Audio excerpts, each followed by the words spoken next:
In this state of realization, life becomes a seamless flow of pure awareness, unburdened by the constructs of the mind.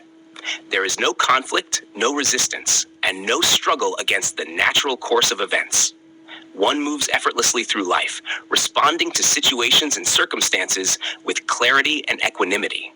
There is no need to control or manipulate outcomes because one understands that everything unfolds according to the supreme system of nature. The notion of success, failure, happiness, or sorrow loses its conventional meaning. These are seen as temporary fluctuations in the mind, not affecting the eternal essence. This does not mean one becomes indifferent or disengaged from life. Instead, there is a profound engagement with each moment, but without attachment or aversion. One participates fully in life, yet remains unaffected by its ups and downs, like a lotus that remains untouched by the water in which it grows. This way of being is not about renunciation or withdrawal from the world. It is about transcending the limitations of the temporary, complex intellect while living fully in the material world. One performs all actions, fulfills all responsibilities, but with a sense of detachment and freedom. There is no sense of doership or ownership. Actions happen naturally, guided by the supreme intelligence of nature.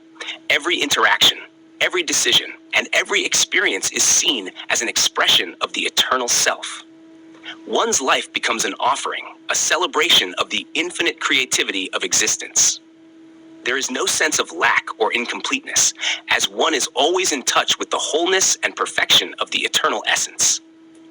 There is no craving for external validation or recognition, because one is rooted in the inner certainty of their true nature. This state is beyond the reach of conventional knowledge, science, or philosophy, as it cannot be measured, analyzed, or dissected. It is a direct experience of reality, unmediated by the mind. This is why the temporary, complex intellect cannot grasp it. It exists outside the realm of thought and concept. One who lives in this state does not rely on beliefs, dogmas, or doctrines, as they are unnecessary. They live in the simplicity of direct experience, seeing things as they truly are, without the distortions of mental projections. The experience of the eternal self is not confined to any particular practice, tradition, or path. It is available to anyone who is willing to look beyond the illusions of the mind and perceive the reality within. It does not require rituals, austerities, or renunciation. It is about recognizing the true nature of one's being, which is always present, regardless of one's circumstances or background. When one realizes this eternal essence, the fear of death disappears completely. Death is seen as just another transformation in the flow of life, not an end. The body may perish, but the essence remains unaffected. This understanding brings immense peace and freedom. There is no longer any fear of loss, as one knows that nothing real can ever be lost. This also removes the fear of change, as one is no longer attached to any particular form or identity. Living in this realization, one becomes a source of light and clarity for others, not through teaching or preaching, but through their very presence. Their life itself becomes an example of what it means to live in truth and freedom. They inspire others not by what they say, but by what they are.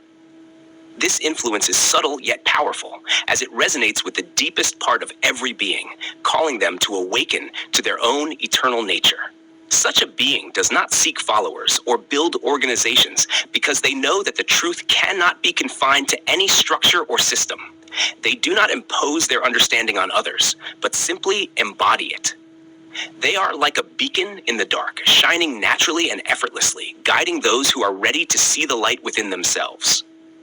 The eternal self is the common ground of all beings, beyond all distinctions of race, religion, or nationality. It is the essence that unites all of existence in a single, indivisible reality.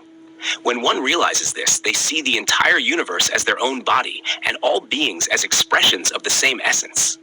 There is no longer any sense of separation or division, only an unbroken unity that pervades everything. This is the essence of true peace and harmony, not as a concept or ideal, but as a living reality. It is the fulfillment of the deepest longing of every being, the realization of their own eternal nature. It is a state of being that transcends all limitations and boundaries, where one lives in the infinite freedom and joy of the eternal self, while fully participating in the dance of life. In this state, one's life is a gift to the world, not through any deliberate intention, but simply by being what they are. They have nothing to prove, nothing to achieve, and nothing to protect. They are like the sun, shining without effort, illuminating everything around them with the light of their own being. This is the true nature of the eternal self, the source of all that is, was, and ever will be.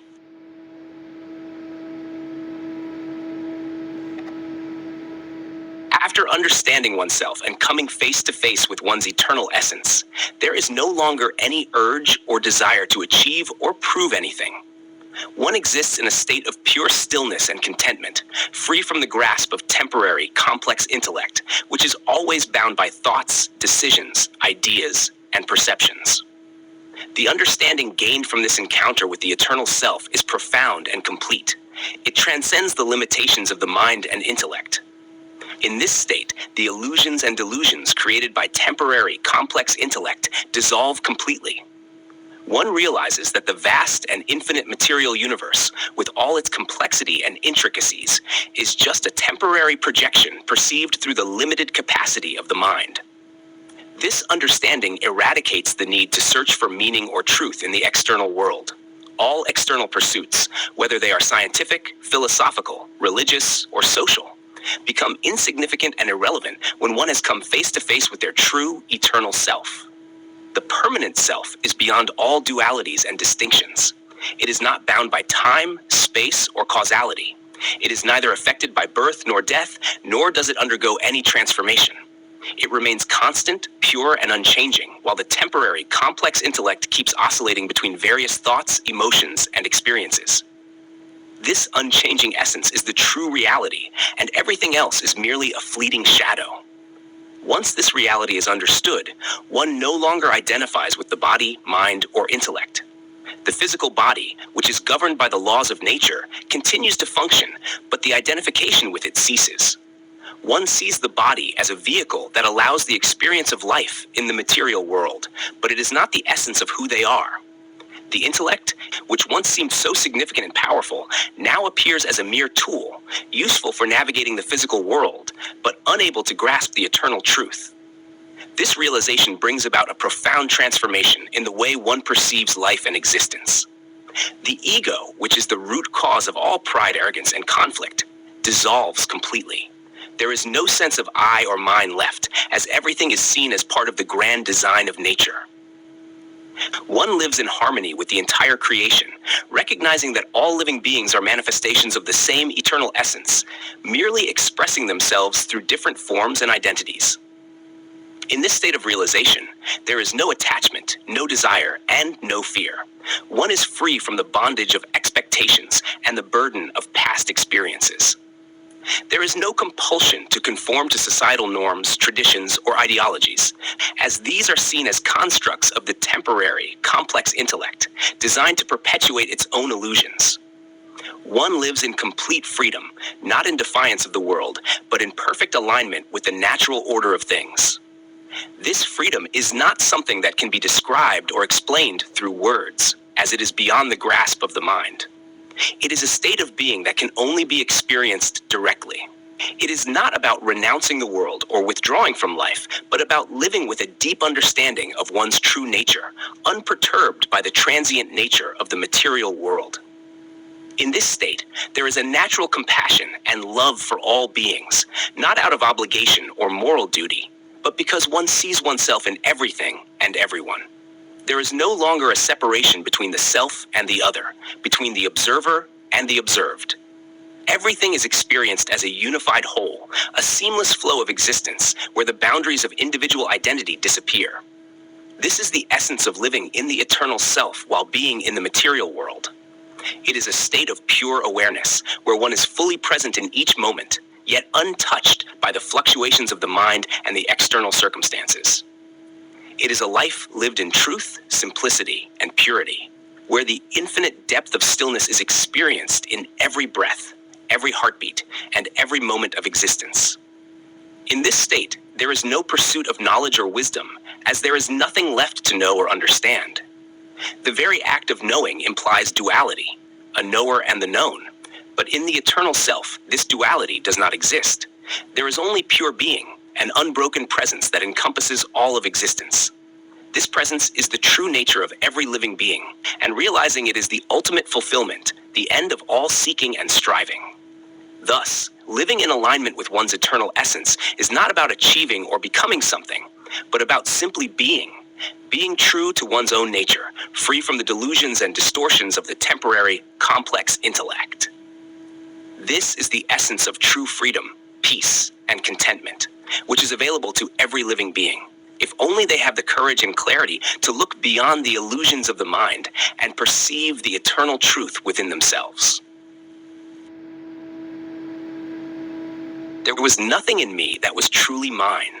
Everything was temporary elements and qualities, based on the supreme system of nature, which were operating through nature's temporary mechanisms. Even the perception I had was through temporary, complex intellect, which made me perceive things only by becoming intelligent through it. This was merely a delusion, a deception, where the bias of complex intellect was filled with numerous examples and evidence, both from the luminaries of the past and ongoing research in the present, searching for something that has never been found. In this temporary, complex intellect, there are billions of imaginations, thoughts, decisions, ideas, contemplations, and reflections. If one seriously clings to any of these, they get lost in it, starting to believe in the imagination as reality and imposing this perceived truth on others. This gets passed down in the form of initiation, without logic or evidence, as a tradition, rule, and code of conduct, which becomes nothing more than blind faith and superstition. Only rigid supporters get attached to this, and they are not discerning. The blind followers of these various gurus or saints, who falsely perceive imaginary authority within themselves, get deluded. If a knowledgeable or wise person, scientist, philosopher, or discerning individual acknowledges them, it might be understandable. But to be misled based on the words of those who have been deprived of logic and truth from the very moment of their initiation, and who are unable to think critically, is natural. According to my principles, to attain all this, one must be impartial to oneself. And this impartiality can only come by completely deactivating the temporary, complex intellect, essentially, by dying while still alive. This is because the infinite and vast material universe can only be perceived and understood by becoming intelligent through temporary, complex intellect. All living beings, including humans, live their lives based on the temporary, complex intellect, and there is nothing in humans that doesn't exist in other species. In this infinite, vast material universe, a single atom contains everything that is present in a large elephant or any other living being, object, or entity. Even if the universe that includes the billions of galaxies and solar systems and our small planet Earth were to cease to exist, the supreme system of nature wouldn't be affected in the slightest. What are we? What is our significance? A minor change in temperature could wipe out everything. Religions, sects, and organizations have created millions of gods according to their beliefs. They are intoxicated with arrogance, pride, and ego, unaware of their true eternal essence. That's why humans, despite having the most superior body and the precious wealth of time and breath, deceive themselves, lost in false illusions, just to impress others or forget themselves. They waste their precious wealth of time and breath on others, but time doesn't give them a chance to regret it later. This precious gift of time and breath wasn't given to be wasted on anything else. It was given solely to understand oneself and come face to face with one's eternal essence. Everything else, eating, mating, sleep, and fear, are present in other species as well. Any simple, pure, and genuine person can understand themselves and encounter their eternal essence. Each person is fully capable, skilled, and competent in understanding themselves. There's no need for external help, interference, signs, or instructions. When one has to deactivate their temporary, complex intellect, there's no need for anyone with vested interests.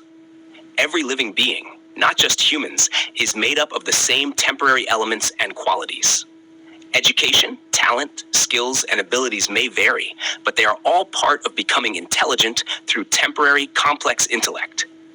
Even after becoming intelligent through temporary complex intellect, one's ideology will remain temporary because we are engrossed in temporary complex intellect and materiality day and night, with thoughts, decisions, ideas, contemplation, and reflection. No one can live eternally on both aspects, but one can exist eternally in their eternal essence by understanding themselves, becoming impartial to oneself, and coming face to face with their eternal essence, living in the infinite subtlety and depth of permanent stillness. In this state, there's no place for even a reflection of oneself, let alone anything else. The other aspect is the infinite, vast, material universe that is perceived through temporary, complex intellect, created from temporary elements and qualities. Once its existence ends, one is in the reality of their eternal essence, where they reside in the stillness of their eternal axis, perceived through their heart and conscience, yet always existing in the true essence of their eternal axis. The very purpose of human life is to understand oneself and come face to face with one's eternal essence. Everything else is what other species do. Once one encounters their eternal essence, there's nothing left to understand in the entire creation. It feels as though nothing has been achieved, and there is nothing left to do. By understanding oneself, one avoids arrogance, pride, and ego, which are born from thought, reflection, and contemplation. By understanding oneself, true understanding arises, and even a person who becomes intelligent through temporary, complex intellect cannot imagine what it means to exist eternally while alive in reality.